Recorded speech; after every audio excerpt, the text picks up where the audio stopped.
বিশ্বের বৃহত্তম পালতোলা কার্গো জাহাজ নিউলাইনার অরিজিন সম্প্রতি ইতিহাস গড়েছে। এই বিশাল জাহাজটি তার প্রথম আটলান্টিক যাত্রায় ঝড়ের কবলে পড়েছিল, যার ফলে এর পেছনের একটি পাল ক্ষতিগ্রস্ত হয়। তা সত্ত্বেও আংশিক মোটর এবং বাকি পালের সাহায্যে এটি কানাডার সেন্ট পিয়েরে থেমে অবশেষে আমেরিকার বাল্টিমোরে পৌঁছাতে সক্ষম হয়।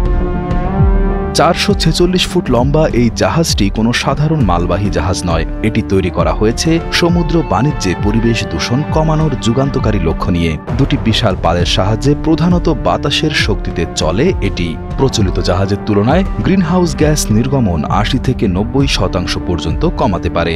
বর্তমানে বিশ্বের মোট কার্বন দূষণের প্রায় 3% আসে আন্তর্জাতিক জাহাজ চলাচল থেকে, তাই এই প্রযুক্তি অত্যন্ত গুরুত্বপূর্ণ। জাহাজটি রো বা রোল অন রোল অফ প্রকৃতির, অর্থাৎ এতে কন্টেইনারের বদলে সরাসরি গাড়ি, যন্ত্রপাতি এবং অন্যান্য পণ্য তোলা যায়। নির্মাতারা জানিয়েছেন, প্রথম যাত্রায় বাধা আসলেও এটি প্রমাণ করেছে বাতাসের মতো মুক্ত শক্তি ব্যবহার করে পরিবেশ বান্ধব উপায়ে সমুদ্র বাণিজ্য সম্ভব।